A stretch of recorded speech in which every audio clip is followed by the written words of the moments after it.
Hello there. I'm gonna probably post this one onto YouTube. I thought I would do the Principles of Uncertainty and read it. There's the book right there. This is my room. As you can see, I light my ceiling with Christmas lights strewn about. Isn't it weird how sometimes the abstract things that we do, like, we don't really think about them later on. We get used to them. Anyways, this is The Principles of Uncertainty by Myra Coleman. What is this book? What is anything? Who am I? Who are you? Stop it, forget it. This is a year in my life, profusely illustrated, abounding with anguish, confusion, bits of wisdom, musings, meanderings, buckets of joie de vivre. I can't read that. I'm bad with French. And restful sojourns. And now, The Principles of Uncertainty.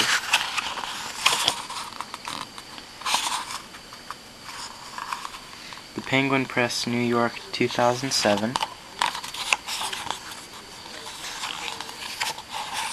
To my beautiful mother, Sarah. Okay. May 3rd, 2006.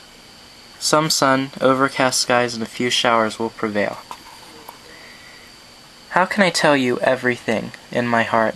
Impossible to begin. Enough, no begin. With the hapless dodo, galumphing innocently around. Moritus sporting a ridiculous plume.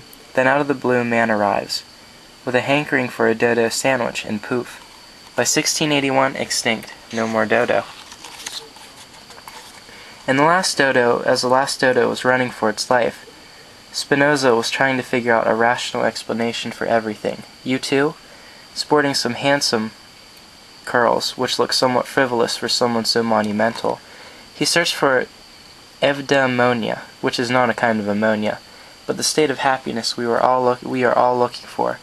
Though when I used to tell my sublime mother I wanted to be happy, she would say, "What is happiness?" Really, but then to breathe his last, with loved ones around him, and poof, no more Spinoza. He was extinct. We don't even have a stuffed Spinoza. We do have a stuffed Pavlov's dog. I visited him in the Museum of Hygiene in St. Petersburg, Russia. He is dusty and scruffy with an ominous electric box on his rump. He is guarded by incredibly nasty museum guard women, in what was once a splendid mansion where I imagine relatives of Catherine the Great gathered for musicals and Bleeny. But then the Bolsheviks arrived, and poof, goodbye musicals, goodbye Bleeny. It must have been a very dark day when the Bolsheviks arrived. Maybe amongst themselves they had a few good laughs, but Stalin was a paranoid man, even more than my father, and decided his top people had to be extinctified. Goodbye Bolsheviks. There's Ryshevuk, he was shot. Bukharin shot. Shvendelvov dead. Kamenev shot. Loman ? Smilga shot. Nogin dead. Stazova disappeared. Uritsky dead. Krashchinsky shot.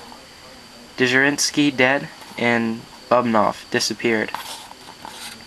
I left out Zinoviev, Trotsky, Kollontai, Skolnikov, Shaman, Burkiz, Murkanov, Artem, Miludin, Hoffy, to name a few. Can't pronounce his Russian names very well. Nabokov's family fled Russia. How could the young Nabokov, sitting innocently and elegantly in a red chair, leafing through a book on butterflies, imagine such a displacement, such loss?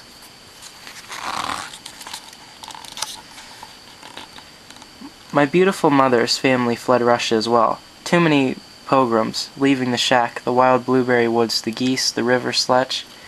They went to Palestine, and then America.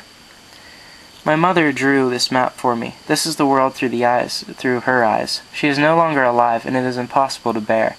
She loved Fred Astaire, and there you go, on you go, hapless, heroic us. Okay, that was chapter 1. I'm going to start another one for chapter 2.